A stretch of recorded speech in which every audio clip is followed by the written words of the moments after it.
প্রিয় দর্শক, সকলকে আমন্ত্রণ জানাচ্ছি খবরের কাগজের নিয়মিত আয়োজন আজকের খবরের কাগজে। সাথে রয়েছি আমি কাজী মোহাম্মদ আরাফাত। চলুন দর্শক, দেখে দেওয়া যাক খবরের কাগজ আজকে আমার জন্য কি কি খবর নিয়ে এসেছে।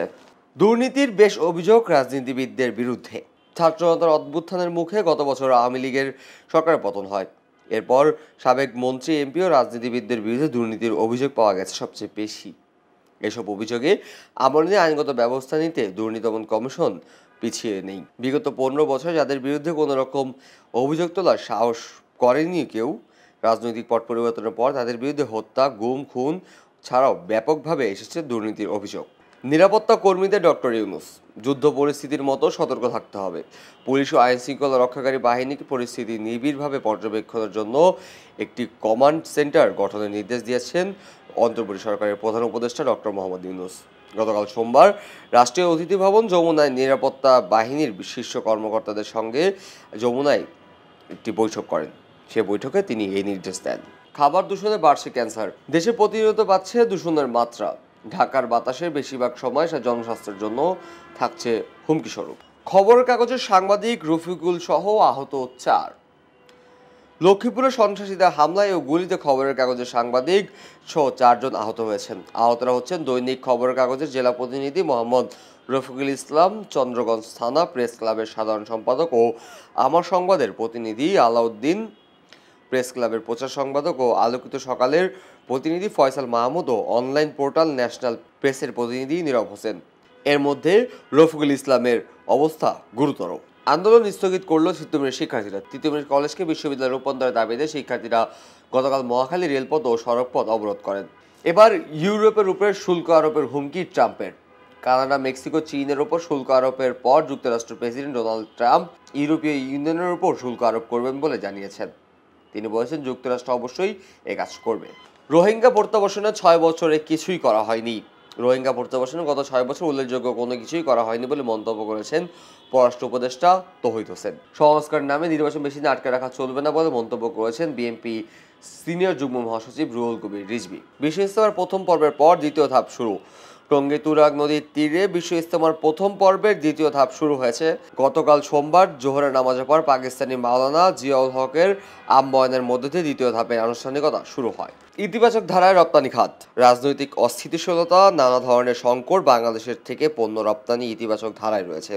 টানা 4 মাস ধরে 4 বিলিয়ন মানে 400 কোটি ইউএস ডলারের বেশি মূল্য পণ্য রপ্তানি হচ্ছে। আন্তর্জাতিক পর্যটন মেলা 6 ফেব্রুয়ারি থেকে শুরু। আগামী 6 ফেব্রুয়ারি বৃহস্পতিবার থেকে রাজধানীর প্যান প্যাসিফিক সোনারগাঁও হোটেলে বলরুমে শুরু হতে যাচ্ছে 3 দিনের আন্তর্জাতিক পর্যটন মেলা। গ্যাসের দাম না বাড়ানোর দাবি। ঢাকা রিপোর্টার্স ইউনিয়ন মিলনায়তনে গতকাল Bangladesh ceramic manufacture and export association আয়োজিত সংবাদ সম্মেলনে বক্তারা এই কথা বলেন। উৎপাদন বাড়লেও দাম কমায় বিপাকে চাষিরা। জয়পুরহাটে আলু চাষি এবার বীজ ও সারের দাম বেড়ে 40,000 টাকা হয়েছে। বর্তমানে 1 বিঘা জমি আলু বিক্রি হচ্ছে 22 থেকে 25,000 টাকায়।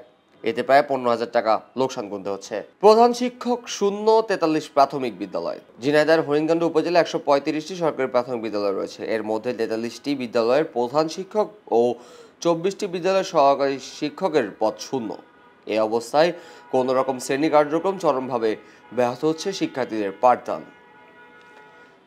সাবেক মন্ত্রী ফারহাদ হোসেনের 3 দিনের রিমান্ড। সাবেক জনপ্রশাসন মন্ত্রী ফারহাদ হোসেন ও তার ছোট ভাই মেহেরপুর জেলা যুবলীগের আহ্বায়ক সরফরাজ হোসেন মুকুলের 3 দিনের রিমান্ড মঞ্জুর করেছে আদালত।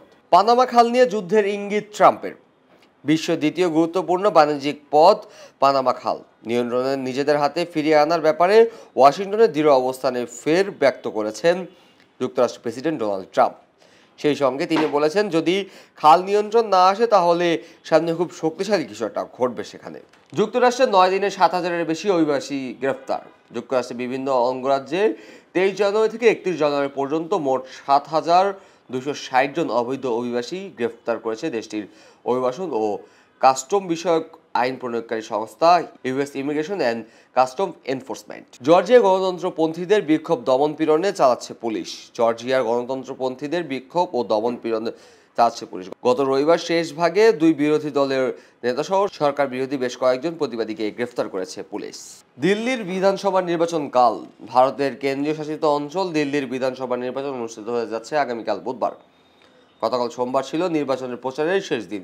দিল্লি অঞ্চলে নির্বাচনী এলাকা দুইটি, নয়াদিল্লি বিধানসভা ও কালকাজি বিধানসভা। উভয় আসনেই এবার লড়তে যাচ্ছেন হেভিওয়েট প্রার্থীরা। পুলিশের হেফাজতে রাজশাহীর মালিকের জিজ্ঞাসাবাদ। শেষ পর্যন্ত থানা পুলিশই গড়িয়েছে এবারের বিপিএল। দেশ বিদেশি ক্রিকেটার পাওনা পরিশোধে দুর্বার রাজশাহী ফ্র্যাঞ্চাইজির শফিকুর রহমানকে গতকাল ভোর সকালে পুলিশ হেফাজতে নিয়ে যাওয়া হয়। পরে ক্রিকেটারদের পাওনা টাকা পরিশোধের মর্মে অঙ্গীকারে করে পুলিশের কাছ থেকে ছাড় পান তিনি। ফাইনালে বরিশাল, দ্বিতীয় কোয়ালিফায়ার মুখোমুখি চিটাগাং ও খুলনা। জিতলেই ফাইনাল সহ সমীকরণে জটিল করেনি ফরচুন বরিশাল। প্রথমে কোয়ালিফায়ার ম্যাচে গতকাল চিটাগাং কিংসের 9 উইকেট হারিয়ে ফাইনালে উঠেছে তামিম ব্রিগেডস। ভূমধ্যসাগরে নিহতদের 10 জনই বাড়ি মাদারীপুরে। অবৈধ সমুদ্রপথে ইতালি যাওয়ার সময় নৌকাডুবির ঘটনায় নিহত 23 জনের মধ্যে 10 জনের পরিচয় পাওয়া গেছে। এরা সবাই মাদারীপুর রৌদ্র উপজেলার বাসিন্দা। গতকাল সোমবার ওই খবর পাওয়ার পর নিহতদের পরিবার চলছে শোকের মাতাম। এই ঘটনায় জড়িত দালালদের দৃষ্টান্তমূলক শাস্তির দাবি জানিয়েছেন স্বজন ও এলাকাবাসী। প্রতি মন্ত্রণালয়কে অন্তত একটা সুপারিশ কার্যকর করতে হবে। গণতান্ত্রিক ও বৈষম্যবিরোধী দেশ হলে সরকারের সেবা ভালোভাবে উল্লেখ করে পরিকল্পনা উপদেষ্টা ওয়াহিদ মাহমুদ বলেছেন, বিগত সরকারের আমলে অর্থনীতির নানা কারণেই টেকসই ছিল না, তাই সুশাসনের জন্য সংস্কারের কথা বলা হয়। ভারতীয় গণমাধ্যম ও সামাজিক মাধ্যমে 271টি ভুয়া তথ্য।